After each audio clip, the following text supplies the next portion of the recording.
Hello students, welcome to the online classes of Vicks institute. आज की class में हम क्वांट एप्टीट्यूड का एक बहुत ही इंपॉर्टेंट टॉपिक परसेंटेज पढ़ने जा रहे हैं। तो सभी एग्जाम्स के लिए एक basic structures, important formulas with trick हम इस चैप्टर के अंदर डिस्कस करेंगे।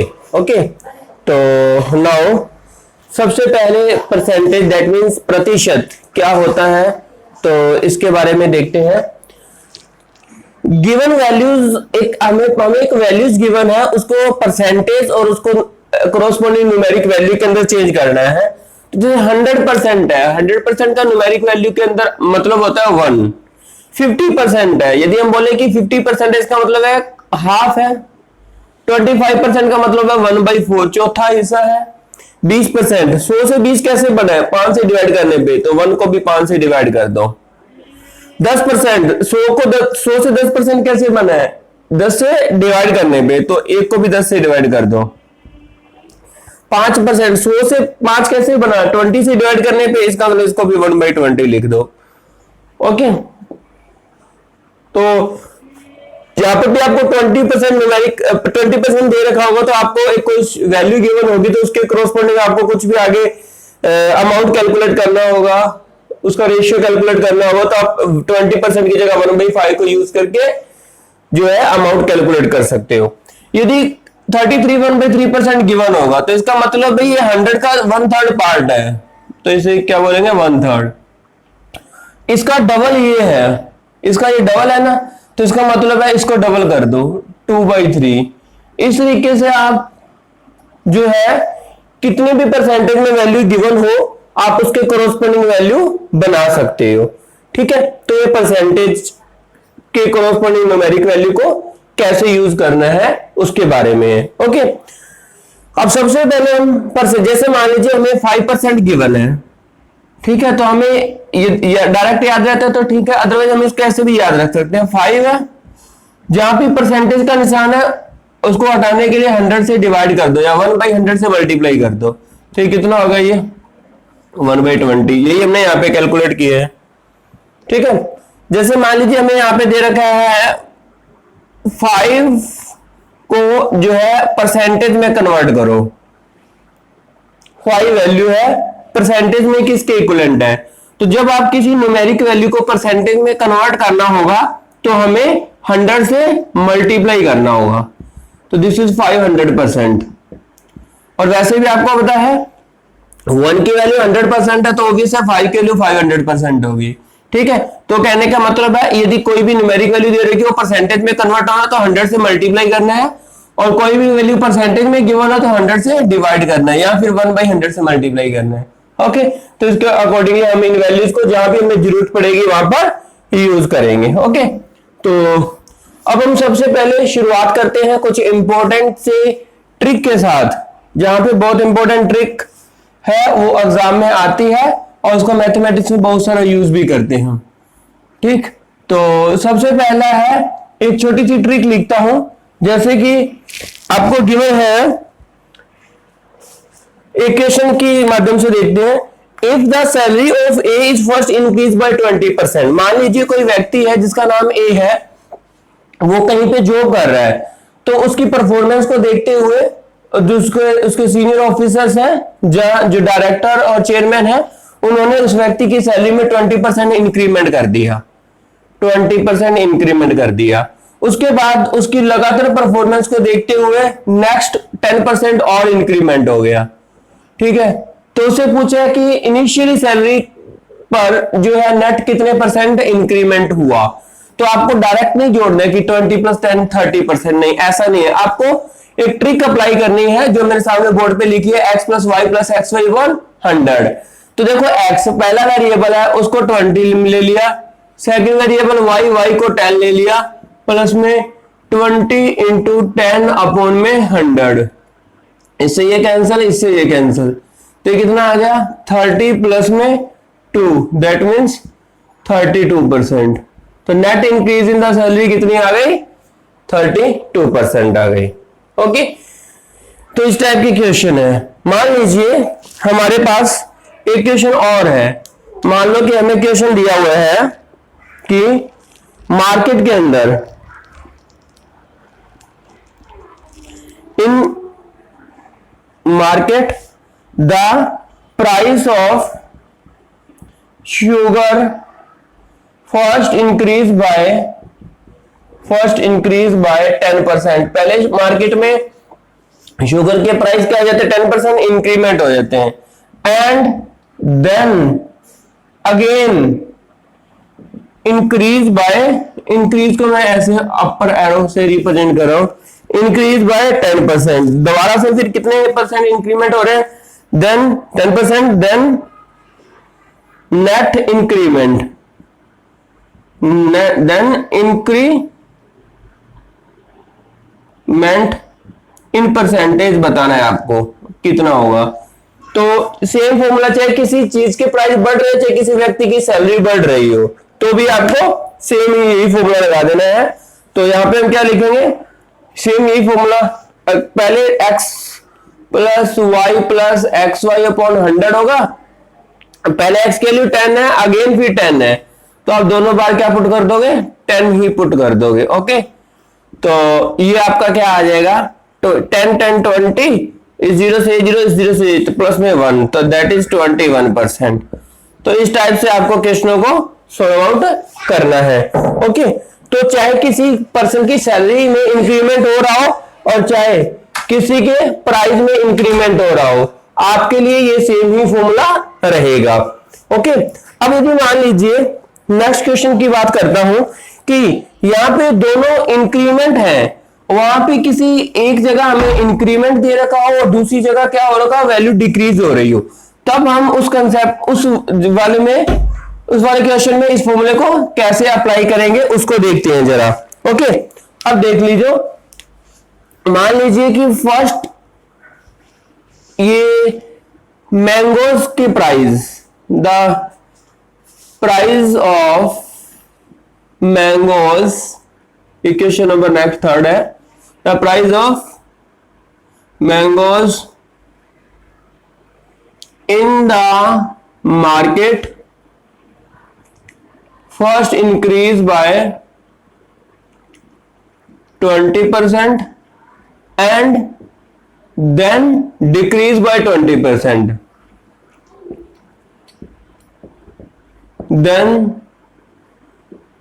what is the net change in price of mango? ठीक है जी, आपसे ये पूछा गया है, तो मैंगोज के प्राइस के अंदर क्या चेंज होगा। तो बहुत समटाइम्स बच्चे कह देते हैं कि पहले 20% इंक्रीमेंट हो रहा है, फिर 20% डिक्रीज हो रहा है, इसका मतलब है नेट इफेक्ट क्या पड़ेगा, कोई कुछ भी इफेक्ट नहीं पड़ने वाला है ना।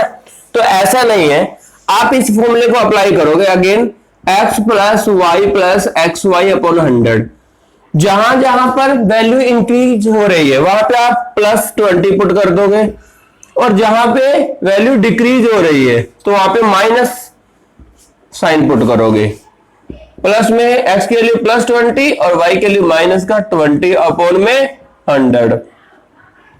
और अब इसको देखें तो इस 0 से ये 0 कैंसिल, इस 0 से ये 0 कैंसिल, 20 प्लस माइनस ये कैंसिल हो जाएगा, यहाँ पे कुछ भी नहीं बचेगा, और 2 इंटू 2 4, और ये माइनस क्या है तो माइनस का 4 आ जाएगा, तो इसका मतलब -4%।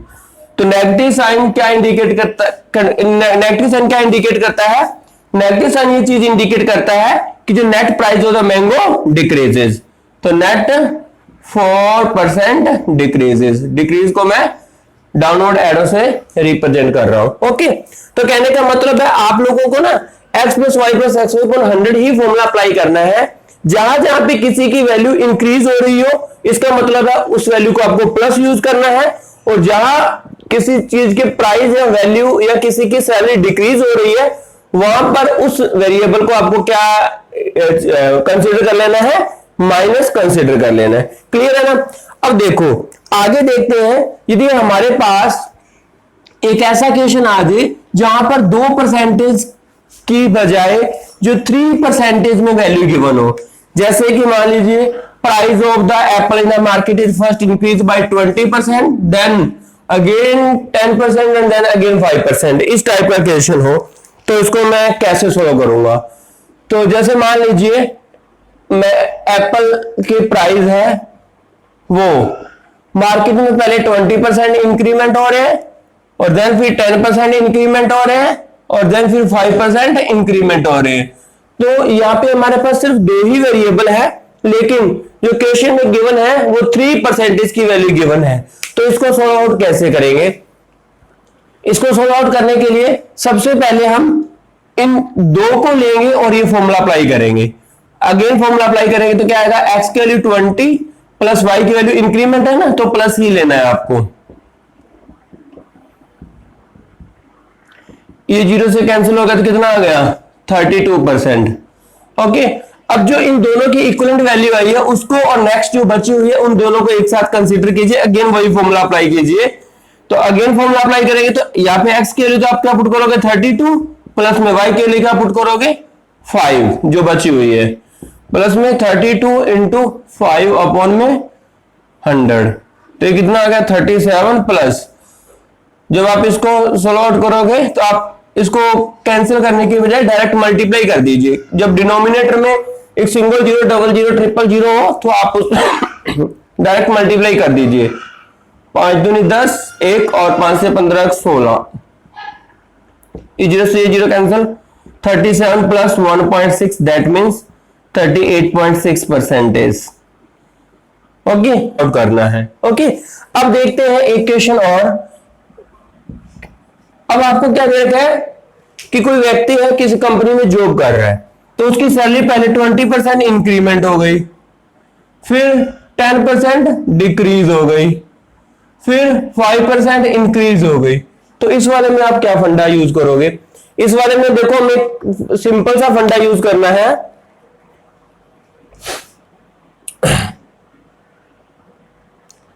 कि इनमें से आप पहली दो वैल्यूज को ले रहे हो, तो जैसे 20% इंक्रीज हो रहा है, यहाँ पे 10% डिक्रीज हो रहा है, तो पहले बेशक आप इन दोनों को ले लो, चाहे पहले और लास्ट को ले लो, उससे क्वेश्चन पे कोई फर्क नहीं पड़ने वाला।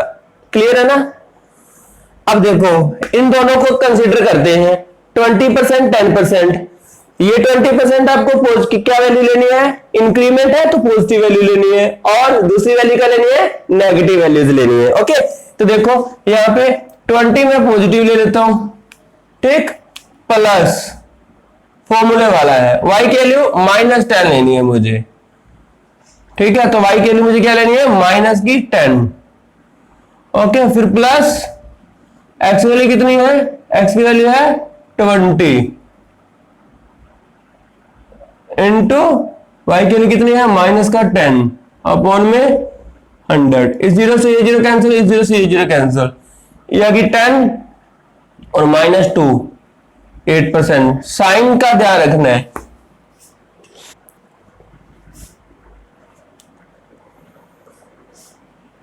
साइन हमारे पास पॉजिटिव आया है, इसका मतलब क्या है, पहले दोनों के कॉरस्पॉन्डिंग 20% इंक्रीज और 10% डिक्रीज के अकॉर्डिंगली 8% जो आंसर आया है वो 8% जो है प्राइस या सैलरी कुछ भी है, मैंने सैलरी का एग्जांपल लिया, तो सैलरी है वो 8% क्या हो रही है, इंक्रीज हो रही है।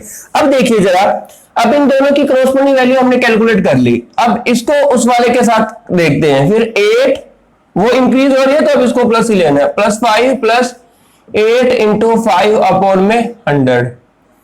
ओके, तो ये कितना आ गया, फिर यहां पे आपको कैंसिल करने की जरूरत नहीं है, डायरेक्ट आप कर दीजिए, तो इस 0 से 0 हो जाएगी, तो 13.4%। साइन प्लस का आ रहा है तो इसका मतलब 13.4% क्या हो रहा है, इंक्रीज हो रहा है। तो आपको कोई कंफ्यूज होने की जरूरत नहीं है, जैसे भी चाहे इन दोनों में से कैसा भी कॉम्बिनेशन चूज कीजिए आंसर वही आएगा। लेकिन बस ध्यान ये रखना है कि यदि जो है जो वैल्यू इंक्रीज हो रही है उसको पॉजिटिव लीजिए और जो डिक्रीज हो रही है उसको क्या लीजिए, नेगेटिव लीजिए। क्लियर है? तो ये हमारा x plus Y plus X Y upon 100 important trick पे हमने 5 क्वेश्चन डिस्कस किए। ओके, अब देखो एग्जाम की डिमांड ऐसी है कि एक चैप्टर को दूसरे चैप्टर के साथ लिंक करता है। अब मैं इसको मेंसुरेशन के साथ लिंक करता हूं। देखो इसी फॉर्मूले को थोड़ा मेंसुरेशन के साथ लिंक करूं तो मेंसुरेशन में जैसे रेक्टेंगल होता है, रेक्टेंगल का एरिया क्या होता है L इंटू बी, ठीक है जी। तो यदि आपको ये बता दिया जाए कि ये रेक्टेंगल है, इसकी लेंथ जो है 20% इंक्रीज हो गई, लेंथ है जो इंक्रीज बाय 20%, और ब्रेथ है वो भी इंक्रीज होगी कितनी 20%। तो बताओ एरिया के अंदर कितना इंक्रीमेंट आएगा। जहां पे यहां पे आपके पास दो वेरिएबल है और यहां पे इस फॉर्मूले में भी आपके पास कितने वेरिएबल है, दो। तो आप क्या डायरेक्ट फॉर्मूला लगा दीजिए, यही x प्लस वाई। यहाँ पे x को क्या कंसीडर कर लीजिए लेंथ, और y को क्या कंसीडर कीजिए ब्रेथ ऑफ द रेक्टेंगल। तो 20 प्लस में 20 प्लस में 20 इंटू 20 अपॉन में 100, तो यहां से जीरो कैंसिल हो गई। तो ये 40 प्लस में 4, दैट मीन्स 44% रेक्टेंगल का एरिया जो है वो इंक्रीज हो जाएगा। ठीक है, ये बहुत बार एग्जाम में पूछा गया क्वेश्चन है। अच्छा, मेंसुरेशन के एक दो क्वेश्चन को और डिस्कस करता हूं। मेंसुरेशन का क्वेश्चन है इफ द रेडियस ऑफ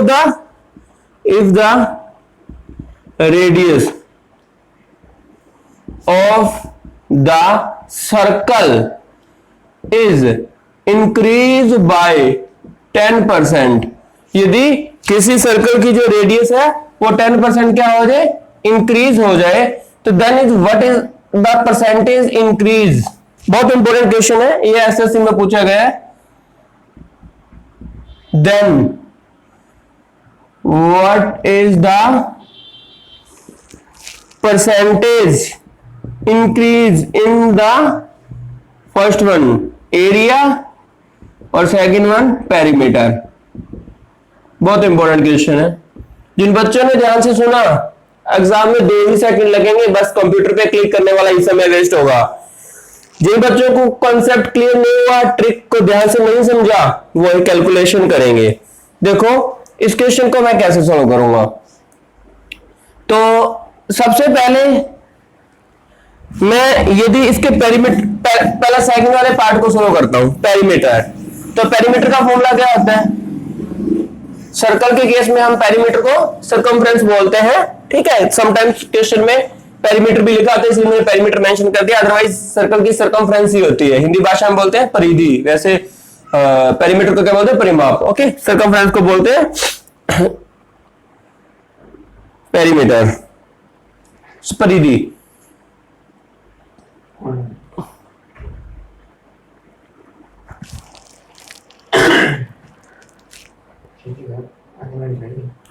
अच्छा, सबसे पहले मैं इसके पेरीमीटर को डिस्कस करता हूं। पेरीमीटर सर्कल के केस में हम इसको सर्कमफ्रेंस भी बोलते हैं, हिंदी भाषा में पेरीमीटर को परिमाप और सर्कमफ्रेंस को हम क्या बोलते हैं परिधि बोल देते हैं। तो यहां पे देखो परिधि का फॉर्मूला लिखूं तो 2 पाई r होता है। तो 2 और पाई हमें दोनों कांस्टेंट है, इसमें तो कोई चेंज आएगा नहीं, तो सिर्फ किसमें चेंज आएगा r के अंदर चेंज आएगा। और क्वेश्चन में r में चेंज कितना दे रखा है 10%, तो ऑब्वियस है इसका आंसर भी क्या होगा 10%। क्लियर है, पेरीमीटर और सर्कमफ्रेंस में भी कितना चेंज आएगा 10%। अब एरिया देखना है, तो एरिया का फॉर्मूला क्या आता है पाई r स्क्वायर आता है। तो पाई तो कांस्टेंट है, तो आर स्क्वायर को r इंटू आर लिख सकते हो। इसको मैं अलग वेरिएबल मानू, इसको अलग वेरिएबल मानू, तो दो वेरिएबल हो गए ना, क्योंकि हमें फॉर्मूला में सिर्फ 2 ही वेरिएबल की रिक्वायरमेंट है। तो अप्लाई कीजिए x plus Y plus X Y upon 100, तो 10 x की वैल्यू है और 10 ही y की वैल्यू है, तो ये आपका आंसर हो जाएगा 20 ही होगा, 1 ही होगा, 21%। क्लियर है ना। तो इस टाइप के क्वेश्चन है, बहुत आसान है एग्जाम के लिए, तो आपको इस टाइप के क्वेश्चन को सोल्व कर देना है। ठीक है,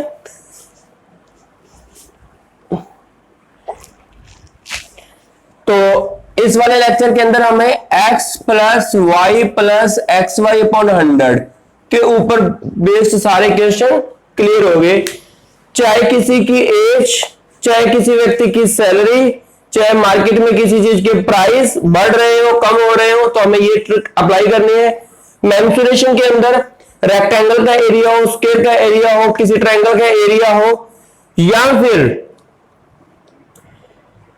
जो 3D स्ट्रक्चर होती है, फॉर एग्जांपल जो अपना सिलेंडर हो गया, जो कोन हो गया, और सफीर हो गया, हेमिस्फीयर हो गया, क्यूब हो गया, क्यूबॉइड हो गया। इन मेनली ये 6 ऐसे जो एग्जाम में आते हैं, इन 6 का कौन सरफेस एरिया के अंदर इंक्रीमेंट पूछा जाए या टोटल सरफेस एरिया के अंदर इंक्रीमेंट पूछा जाए, और उनके करॉस्पोंडिंग जो 2 अननोन पैरामीटर होते हैं वो हमें गिवन हो परसेंटेज की वैल्यू में, तो डायरेक्ट आप x plus Y plus X Y upon 100 का फॉर्मूला यूज करके डायरेक्ट विदाउट मेंसुरेशन के फॉर्मूले से आप क्वेश्चन को सोल्व कर सकते हो। तो ये बेसिक्स है परसेंटेज का। बाकी नेक्स्ट जो वीडियोस के अंदर हम कंप्लीट इससे आगे प्रोसीड करेंगे, जहां पे और भी डिफरेंट टाइप्स के क्वेश्चन है जो परसेंटेज में बहुत इंपॉर्टेंट है। ये काफी इंपॉर्टेंट टॉपिक है। Okay, thank you students.